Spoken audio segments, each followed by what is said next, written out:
Perfect. Yeah, that's a great plan.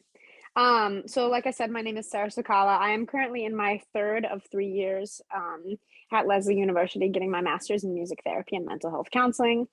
Um, and I am on my second internship. I'm currently at the Perkins School for the Blind. And last year I was at Fuller Psychiatric Hospital in Attleboro. So this research is based off slash inspired by a lot of my work from the hospital that I did. So I've been researching this for like over the past year. So this is the role of community music therapy in building social connections and reducing stigma for people with substance use disorders. So I'm wondering if we can share the screen and pop the presentation on.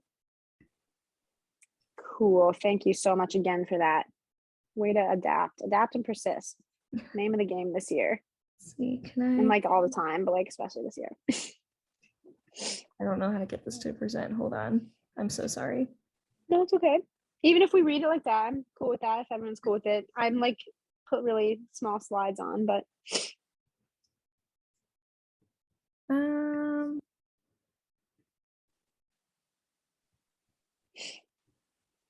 oh my goodness. Hold on. I'm gonna stop sharing for like a hot sec. that's okay. Take your time. If I can find the button. How do I stop sharing? Stop share. Okay. I'm so sorry. I thought the button would pull up. Here it is. Okay, I had to sign in.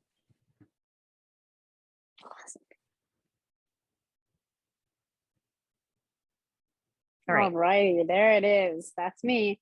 We can go on to the next slide here. I'll give you little cues each time. So first things first, I want to talk about why this topic is important. So, you know, today's modern society is really being faced with a significant problem with misuse of drugs.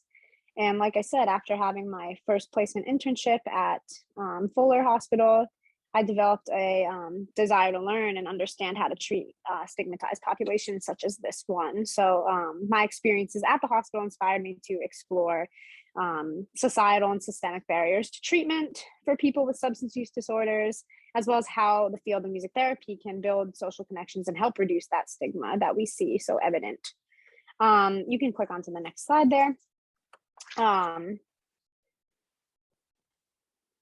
Is there you might have skipped one. Yeah, you might have skipped a few. there it is. That's the money shot. Okay. So I just want to talk about kind of like my bias, like what I've started with before like beginning this research. Kind of just went off like my thesis here. But I do have a bias towards what community looks like and even what stigma looks like. So community looks really different across cultures, and my research discusses the barriers of recovering from substance use disorders as well as treatment for adults. So it doesn't include children suffering from substance use disorders and receiving community music therapy. Rather, it focuses on adults of the US context. So that's kind of just some stuff to be aware of. So we can click on to the next slide here. So let's talk about substance use disorders, really quick. So this definition is right from the American Psychiatric Association. It's defined as a change in brain circuits from a continuation of using substances. It has cognitive, behavioral, and physiological symptoms. So the ultimate diagnosis of substance use is based on patterns of behavior related to the use of the substance. So just to, you know, talk about like the biological processes, I think for me, that was really like a very important step one in doing this research, because I feel as if a lot of people see this as a total behavior issue, and it's really more than meets the eye. So there is a big change in the brain's reward system when people are using drugs, right? So neurotransmitters play a really important role in the brain's reward processing. Therefore, the course of addictive behavior will be impacted and dependence on substances will increase. So when substances repeatedly are being used and manipulating those neurotransmitters, there is such a suppression of the reward circuit that natural rewards can no longer activate it. So this is what leads to dependence. So it's a really big biological process. The neurotransmitters that have a connection to addiction is norepinephrine, dopamine. We all know that, like the happy neurons fire, and serotonin. Those are the ones that are big on manipulation, and they are responsible for, your heart rate and like how much blood is pumping to the heart, how we feel pleasure, and how we, and mood stabilizers and help with eating, sleeping, digestion, all that stuff. They're really the cornerstone of our lives, right? And real quick, I know I put it up top and I didn't say it yet. Diagnostic criteria. There are 4 main criteria of substance use disorders. So the first one's impaired control. So it's really when a person takes substances in large amounts, and they take a substance over a long period of time. They undergo really unsuccessful attempts at quitting despite not wanting that use. They have no control. So that's a criteria of this diagnosis. Number 2 is social impairment, which is really the main focus of what I'm going to discuss today. It focuses mainly on the lack of social connection that these people face. So there's impairments in school, work, home life, battling social or interpersonal issues, and withdraw from social, occupational, or recreational activity. So that's going to be the main focus. Another criteria is risky use. So it includes recurring substance use during hazardous situations. So they're using substances despite the full knowledge of the dangers of using. And the last one, it's those, it's like pharmacological, I can't say this word, pharmacological, I should have wrote them all down, criteria. And it just includes increased tolerance to substances. So like that withdrawal, the evidence of like decline in blood tissue or concentration, like things that are like right in the body. So with all that criteria in mind, it's important to note that these symptoms appear long after initial use of substances, which is often for a deeper reason that meets the eye. So that's going to be a really important focus when we talk about stigma later in this presentation, that nobody just like uses a drug once and they're like, I'm addicted. Like, it's not how it works. So yeah, but we will get to that. And I put a little blurb down here. I'm sure, if you're into this field of substance use and trauma and all that stuff, you're familiar with Gabriel Mate's work. And he really just does you can read it at the bottom, but he does a really beautiful explanation of like the hypocrisy in our society, and how people who eventually develop full-blown substance use disorders are usually people who are just trying to self-medicate for traumatic events, or depression or anxiety or something like that. So that initial use is really a self-medicating process. But yeah, we can go to the next slide. All right, cool. So let's take a look here. I think, all right, hold on, I'm all mixed up here. All right, so the prevalence of trauma. So let's talk about the prevalence of trauma and SUD. So this is kind of important, not kind of, it's very important, but it's important to talk about. Like I said, Gabriel Mate really suggested that, hey, I think people use these drugs first things first to self-medicate. And then what's happening is they get, the dopamine fires, they get that happy neuron fired, and then they need that feeling again. So this is why trauma and substance use are kind of go hand in hand. Excuse me.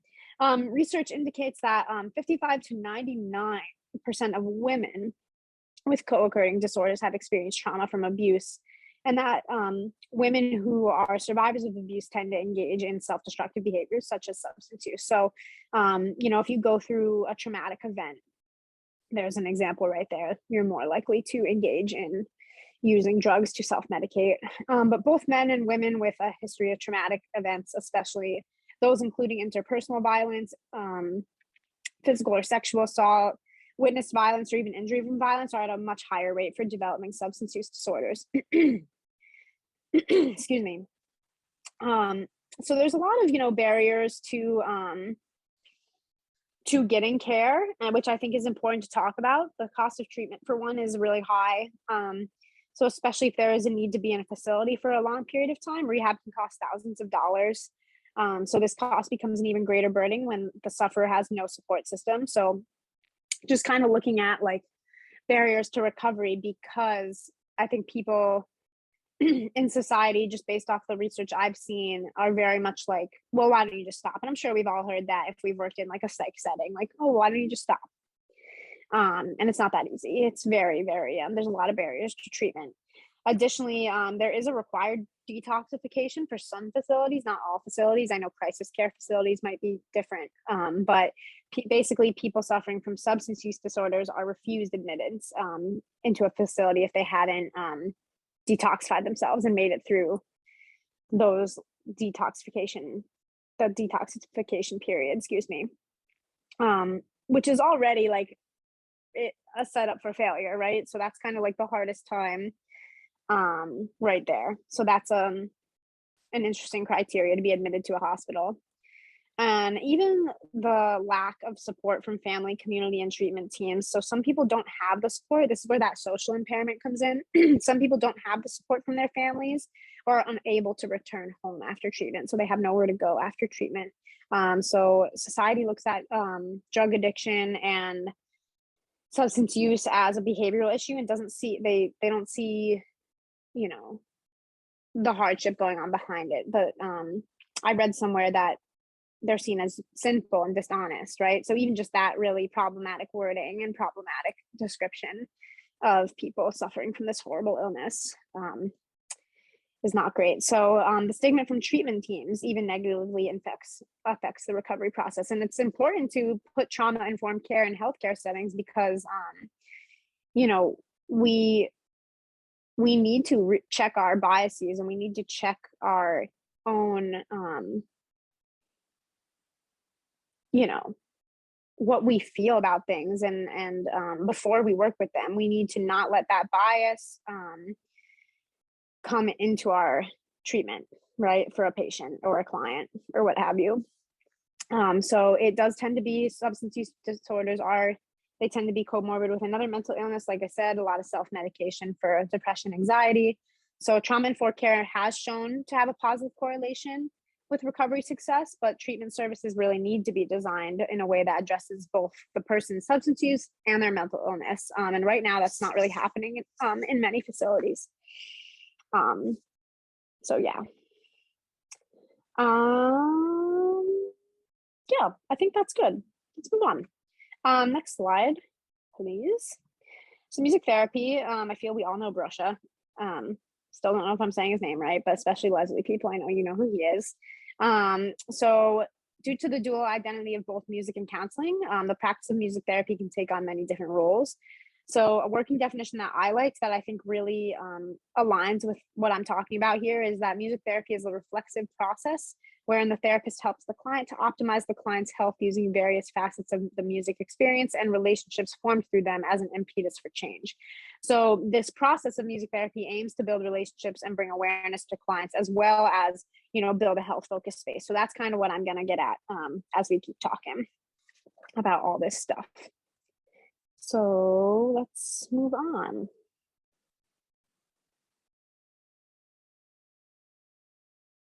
Oh, sorry. I like have it up on my computer too. So I'm like, why is the slide not changing? And it's because I didn't click it. All right. Anyway, so this paper is going to focus on, or this presentation, excuse me, is going to focus on community music therapy. So this was turned by Gary Ansdell.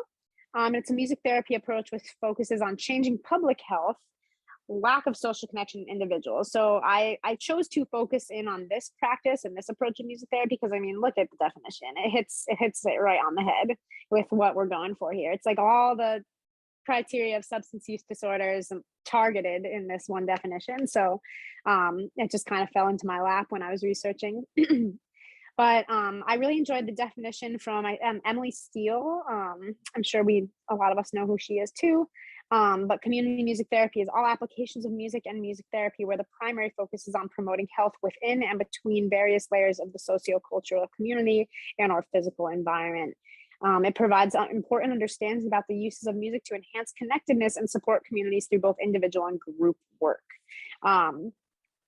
So I really enjoy that definition. So if you do remember back, social impairment is one of those 4 criteria for substance use disorders. And community music therapy can be highly beneficial to use for people with this disorder, as it focuses on building a supportive community and opportunities to connect in a group setting. So that's the big thing I want us to kind of focus on. It builds the opportunity to connect in a group setting. So community music therapy goes off the prepare qualities, they're called. So we're going to talk about those. And that's just the acronym for it. It's we'll go through them one by one. But the first one is the first P. I should have made it more visually pleasing. I apologize for that. You know, with our unpaid internships and 24 hours a week, you got to just roll with it. But the first P is participatory. So this focuses on empowerment, and it allows voices to be heard and made welcome in the group. So it's like, hey, we hear you, we see you, come participate with us, giving that like safety net that we like to see in community groups, and even just group music therapy in general, right? That boundary, that safety. So it involves the therapist creating these opportunities for members to participate in the session.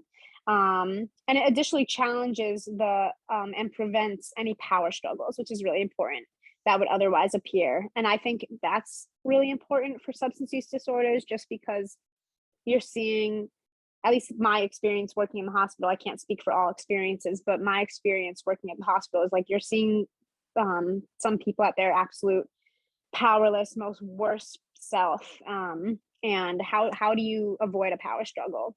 You give them the opportunity to make yourself and them vulnerable in the session. The R is going to stand for resource oriented. So it seeks to build on the resources people already have. So we've heard of like resource oriented music therapy. It's a whole other practice and approach, really focusing on the strengths of the client that they can use to problem solve in their daily lives with. So it practices focusing on those strengths of the people in the therapeutic experience. And for people suffering from substance use disorders, so rather than stigmatizing them with these societal ideologies, such as drug addicts being thought of as sinful, I still hate that I even read that on the internet. It highlights their unique abilities and qualities, and their strengths can be emphasized, giving, that power, that uplift. The first E is ecological. So it involves music interactions spreading to the wider community and impacting society as a whole, which I love, because I think the biggest issue with stigma is it's not the person suffering from the disorder all the time. They know what they're going through. They know what's happening in their brain as well.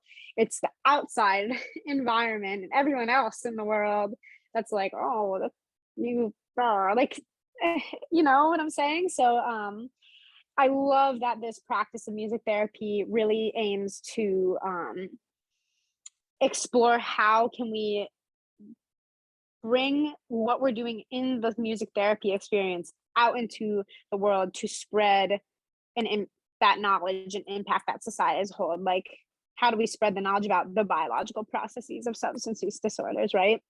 So I think this is really key.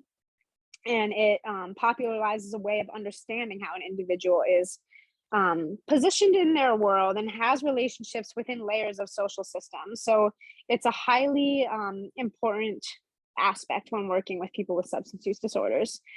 So that, themselves, the music therapist, the people around them can understand the relationships between people and their environments and all these social systems and layers that we have, right? So I think that's a really big one. Ecological, that one is. The second P is performative. So it refers to the performance done both within and outside of the music therapy session. It's literally exactly what it says. So when actively making music as a way of forming relationships with others, it promotes the health and well-being of anyone involved. So yes. The A stands for activist. It emphasizes the unequal distribution among people in society. So it's very honest with that. It ensures that the work done in sessions will also be contributing to an agenda of wider social change. Like I said, that's the whole goal of this research. Like, how can we have this agenda of social change for people with substance use disorders? So activism in any music therapy setting is really crucial, but when working with people with substance use disorders, as previously mentioned, inclusion in community, social and family support is the most crucial aspect in leading someone from, addiction to successful recovery. The R is reflective, and it's basically questioning, it allows the therapist to open up to possible changes in order to develop their own practice. So I think, we're always needing to be reflective. I think this is always kind of involved and we don't really think about it, but it provides that space to reflect on awareness, context, ethical issues, distribution of power. And there's that opportunity once again for the therapist to check their own biases.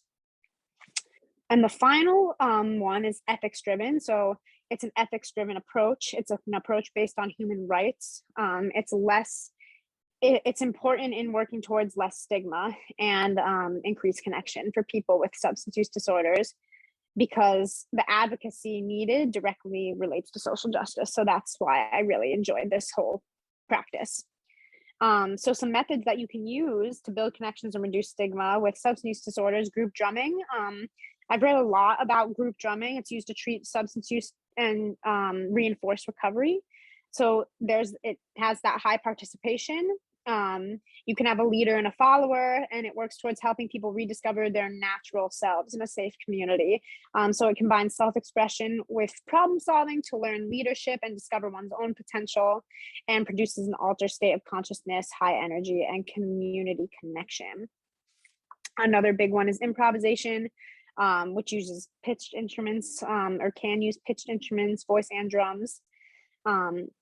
And this is great because it allows for spontaneous expression of leadership skills as well. So more spontaneity. And these experiences can also mirror the recovery process that people experience. So they can provide moments of confidence and uncertainty and insecurity, and in leading, and security in following, and desire for change. So when you're going through an improvisation, I mean, we've all felt this, like there's uncertain moments and there's like, wow, where is this going to go? And then, oh, but that felt really, wow, that resolution was really like what I needed. So kind of trying to mirror the recovery process.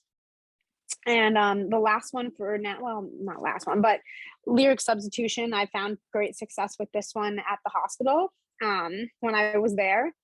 So it's when people remove words to songs that already exist and they replace them with their own words. So this activity promotes validation, group connection. We're going to talk about it, and people might relate to one another and see maybe, hey, I'm not alone. And so it's a really big opportunity to build that community connection.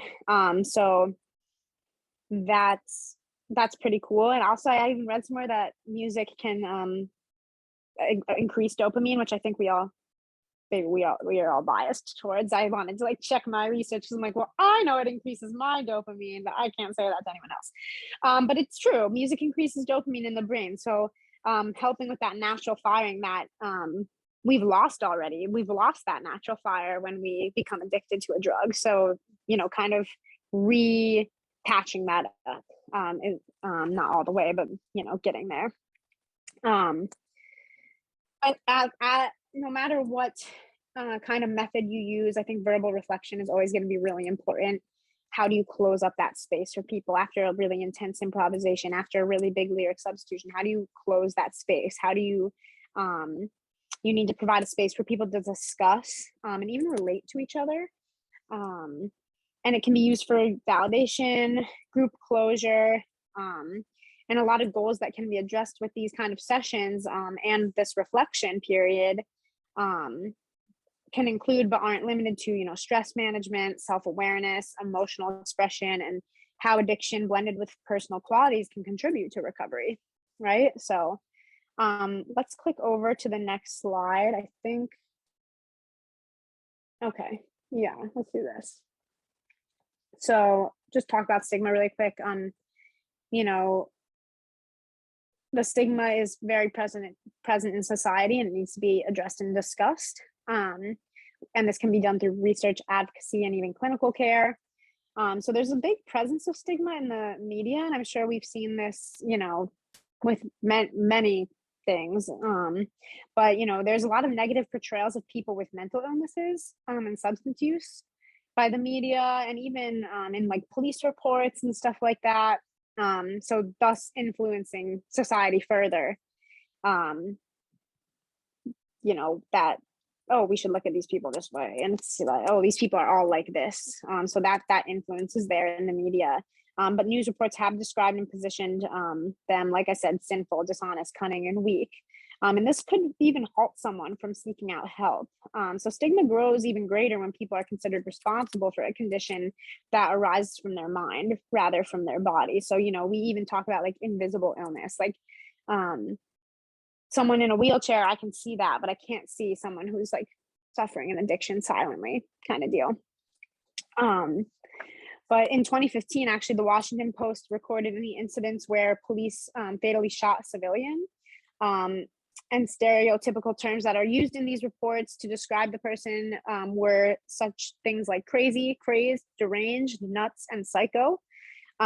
So even that terminology being used by our first responders is fueling that fire, that putting that gasoline on that fire that is so evident in society, that stigma fire that we have in our society. So there's that. So how to address stigma? There's community programs, we all know, like AA, stuff like that. And community music therapy can be utilized to spread resources, connections, and advocacy, and work done within community music therapy has potential to evolve into a future practice of education for first responders and communities and families. So even in my own life, post-grad, an idea I kind of thought of as I was doing this research was, it'd be really cool if we had like little community music therapy hubs, kind of like music therapy AA, if you will, but like we bring in like police to come for like a training, or we bring in like first responders to come in for a training on maybe like verbal de-escalation or on problematic terminology, and kind of do like a different thing all the time and start working towards that education. And I think the education is the big piece, but we do it also through that community music therapy and kind of like an all are welcome type situation. So that was kind of like my little idea that I thought of as I was doing this, being like, like maybe we can like have an education program, like a community music therapy educational program. And I think it totally could be amazing if that were a thing. So maybe I'll make it a thing. I don't know. But stigma does decrease the likelihood of successful recovery. That's the big thing here. So these aspects of shame and secrecy, where people are stigmatized for drug use, they won't seek out help. So they also have this likelihood of losing their social supports if they seek that out. So that's why it's really important to talk about stigma. And we can go on to the next slide. So just kind of wrapping up here, just kind of once again wrapping up like why community music therapy. Like I said at the beginning, my work at this hospital I did was really opened my heart and eyes to this work. So some goals and objectives, like I found that it kind of come up is like increased awareness and socialization, decreased depression, or that decrease in the feeling that they feel less alone. So there's that validation, reflection, and closure process. So therapy can play, therapists can play around with the closure process. If we click on the next slide real quick, and then we can just stay on that slide. This is kind of an example I have of a lyric substitution. I don't know if everyone knows this song. I would have loved to play it if we had time, but I don't think we do because internet is awesome. But if you don't know it, great song, look it up, really valuable for anybody in like the mental health like field. But you can see on the left, what I would do at the hospital is give some guidance questions, and then I would leave blanks in the song. So what's something, you do to mask yourself and to hide what you're going through?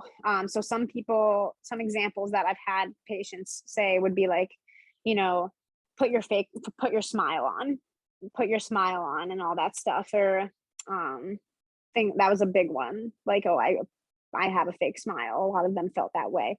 So in this case, the therapist as a closure process could play the song with their words in it as a form of validation and reflection. Or they could even hold a verbal discussion where all the clients can talk about the words they put, and there will probably be many similarities. So that's a really great little intervention example to pass along. And we can hop onto the last slide. So just in conclusion, it's been proven that connections can be created with people, with substance use disorders when work is group-based, resource-oriented, and reflexive. So that's the big takeaway. Additionally, music therapists can work towards addressing stereotypes and stigma within the healthcare setting through education of communities and making music together. So when working with community music therapy and those qualities that come with it, music therapists can create social connections and community support, thus increasing the likelihood for a successful recovery. So that's kind of the big takeaway here. And if you click onto the last slide, you'll just see some, if you guys are interested in any of these articles, it's so small, but this is like all the stuff I've been researching over the past year about this topic. And yeah, I know we have I've messed up the time. I know we have 10 minutes. So if we have questions, or even if someone wants to hear that song and how it can be done, we can definitely play around with that, but just kind of gonna leave the floor open.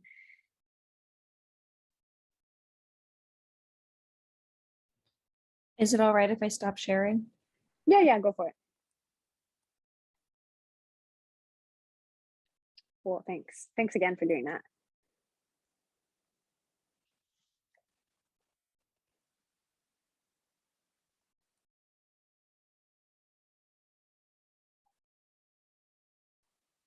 You can actually play the song. Oh, now you are a robot. Am I a robot? Can you hear me now? Yes, I can hear you now. Okay, yeah. If you, you Yeah. can totally play the song if you want to. Okay, and just to answer, what type of musical material did you use most of all? And if you, I'm sorry, I don't think I know your name, but as musical material, do you mean instrumentation? Do you mean paper, pencil, craft stuff?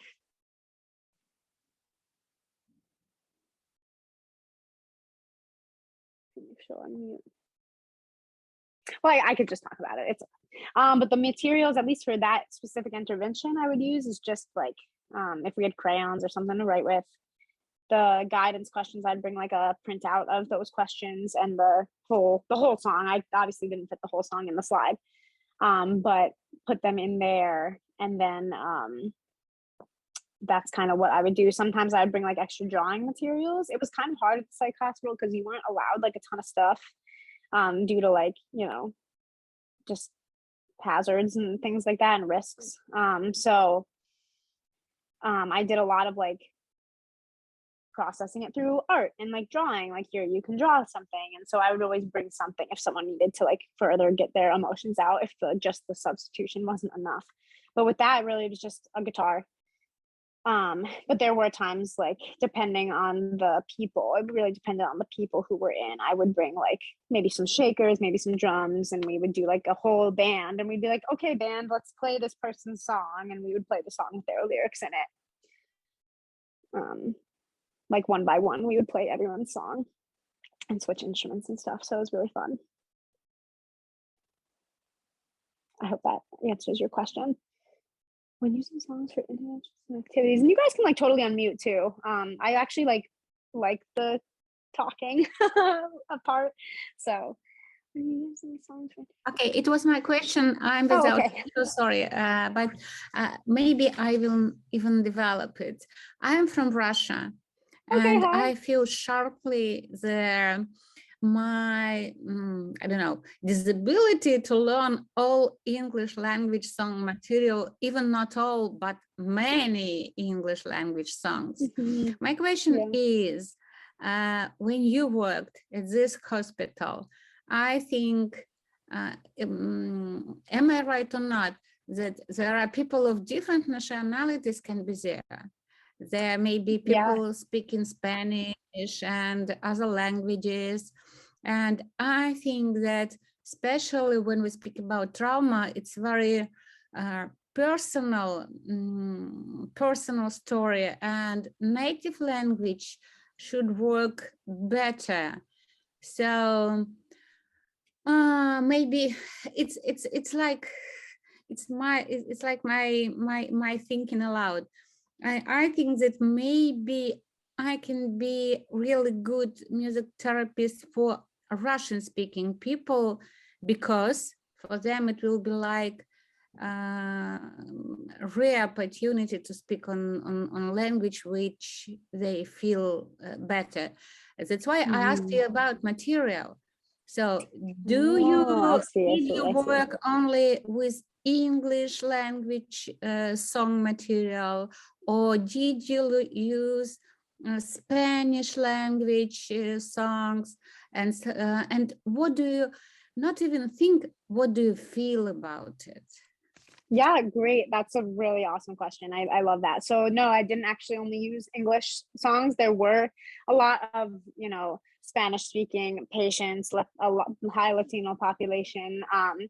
I, tried my best to do like client preferred songs, and mainly even if a client asks how a specific song, yeah, I can definitely go learn it and bring it back next week. It's not always something to play on the fly, but one thing that I did was really fun. I had a Spanish speaking patient, and he like insisted on bachata, and we played bachata, and it was super, super fun. But just kind of pulling that out. So no, I don't focus on just English speaking songs for this specific intervention. Yes, that is my like one example of it. But I'm sure if I had like a client of a different native language, I would definitely try to find something that I can do in their language, and something like that space to kind of leave for them within that song. So I think it's definitely possible. I've never done it in any other language but English and Spanish, because I've never, at least in that hospital, I didn't have any people speaking many other languages. At least from what I saw, the caseload was divided. But that was a really valuable question. And I think it's a really nice thought to have, because I agree with you 100%. I think client preferred music is really important, especially when working with trauma. I think that, that's theirs and it's not yours. So if I'm working with an English speaker and I have a Russian client, and they want, a song in Russian, like that is, if that's going to heal them, that's something I, as the therapist, should at least try to take on, right? So that's kind of, even if I don't know like how to do something, I'll use it as a moment of like collaboration. If they want, like, let's sing it together, or hey, can you teach me how to like say this word? So I'll usually use it as a moment of collaboration if it's gonna be a language that I really don't know. I'm lucky to like know the amount of Spanish that I know. But any other language, I'm saying, hey, let's do it together. Like, would you be able to show me? Would you be able to teach me and educate me? And using it as an education opportunity for myself. I don't know if that answers your question. Yeah. I practically thought about approximately the same approach, that I'm a musician, I can accompany, I can play for, and even if because my problem is the lyrics, especially when it's long lyrics, it's really difficult to learn for me. It is. But I can play. And I can learn, for example, at least one song in different languages, and to have them in my repertoire, and to offer it, and maybe to warm hearts of these people just by this sign that I know something about their culture, their musical culture. So even if I cannot sing with words, I can play and to sing like la la la. And right, yeah, that's a reason. Like that time I picked bachata, because I was like, it's just a guitar style, so that was the reason for that. But I think for you, you're like, well, I know I can play it, but the words are hard. I think that's a great way to turn, like, an opportunity to turn it into like, hey, can you sing for me? Like, let's collaborate, let's jam together. Because at the end of the day, the goal is that social connection. The goal is that community connection, and that, you know, increased awareness of like you and me together. So it would still be achieving that, whether you were just playing music and singing, or just playing the music or playing it and singing it. So I think that is, yeah, I think that can be really powerful either way. But you're right, I think going towards, if they want that. So I was really challenged at this internship by my supervisor to be like, well, don't just bring a song in because like, you know, they're Mexican. Like, don't bring, like, that's not, you need a reason, you need a purpose behind it. So I would just ask clients like what they wanted to hear. And sometimes it was not that, like, music of their native language, which would, and that's something to respect also, kind of looking at the other lens of it. Like, am I bringing this song just because they're Russian or just because they're Mexican? Or am I bringing it because it's going to actually add something for their treatment? So just kind of challenging ourselves with that question as well on the opposite end of things. Mm-hmm. Okay. Can you sing your song? Yes, I can. Let's see. How much is everyone? Let's see. There's no more questions in the chat. Then yes, we can definitely do that. All right. I haven't played it in a long time, but let's see what goes on. It's a great song. I'm sure you guys have like heard it. Oh, my doorbell is ringing. I'm not sure why. Do we have time? I know we have 1 minute. I could even play the chorus if we like the first chorus. Maybe we'll just do that. Sorry, I'm on my phone. Right, I said it's fine. What'd you say? That's fine. There's no other presentations after this, so take the time you need. Oh, okay. Let's do it. Let's look up the chords actually, because it's been a minute.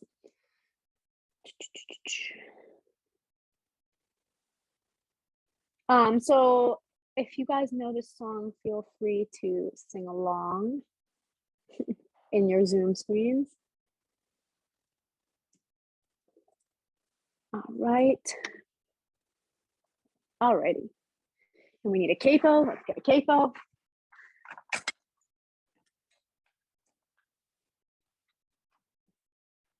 Alrighty.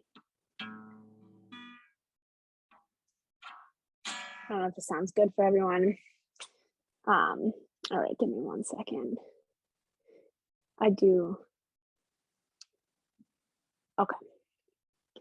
We'll make this quick because I am a music teacher too, and I have a student at my door, so we'll make it quick either way.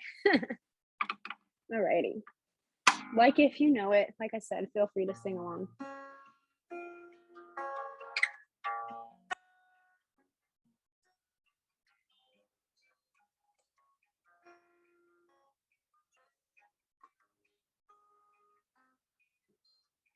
Put your makeup on, get your nails done, curl your hair, run the extra mile, keep it slim so they like you.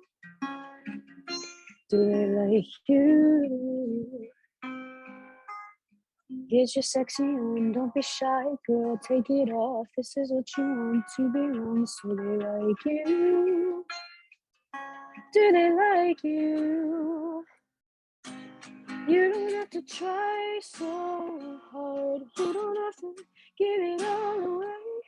You just have to get up, get up, get up, get up. You don't have to change a single thing. You don't have to try. Try. You don't have to try. You don't have to try.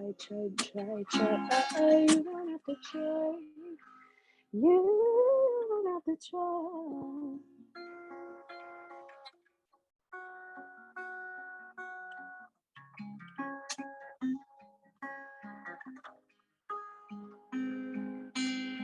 Get your shopping on at the mall, max your credit cards. You don't have to choose, buy it all. So they like you.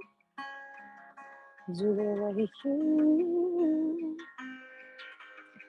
Wait a second, why should you care what they think of you when you're all alone by yourself? Do you like you? Do you like you? You don't have to try so hard. You don't have to give it all away. You just have to get up, get up, get up, get up. You don't have to change a single thing. You don't have to try so hard. You don't have to bend until you break. You just have to get up, get up, get up, get up. You don't have to change. You don't have to try, try, try, try. Try, try, try, try. You don't have to try, try, try, try. You don't have to try. You don't have to try, try, try, try. Try, try, try, try. Try. You don't have to try. Yeah, so that's that.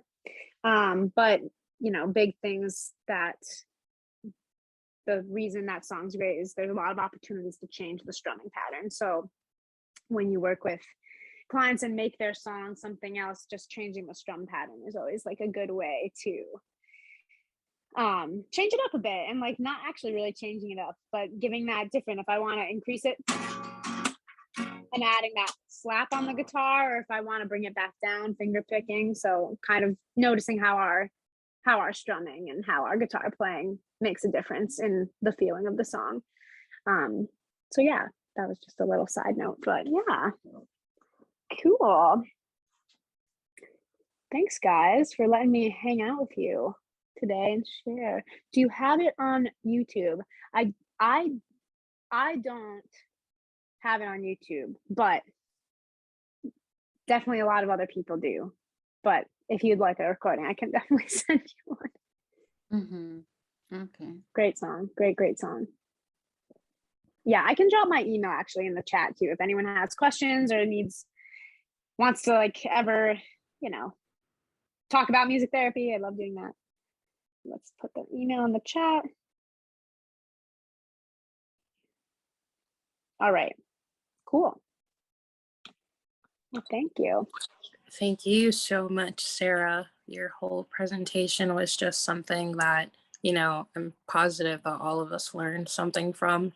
And, you know, as I was supposed to do this in the first meeting, but, you know, we are going to give you a certificate of completion for presenting at Passages, because not only are you just bringing in like what you're so passionate about, but presenting to us and what we can learn from is just, it's awesome. Not just as like a professional, but as, you know, as a student and just as a human being. So thank you so much for presenting today. Yes, thank you for letting me. Of course. We are going to be having this posted on our socials, so you can find it on our Facebook page. We'll be posting around sometime this weekend, but you'll find it on our Facebook page and our YouTube. Again, with the t-shirts, that's something that we're going to be planning after Passages, and we'll keep all of you guys updated as well. As for that, if anyone has anything else to say, feel free and you can unmute yourself. Yeah, thanks, Sarah. That was really great. And it's great to hear about. I know you did a lot of work on this over time. So thanks. Really appreciate you sharing that. Thanks, Carol.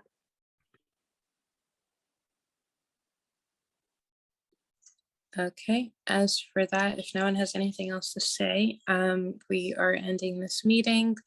We do have another presentation later on for Emily Kropo. Whoops, that's actually a separate link.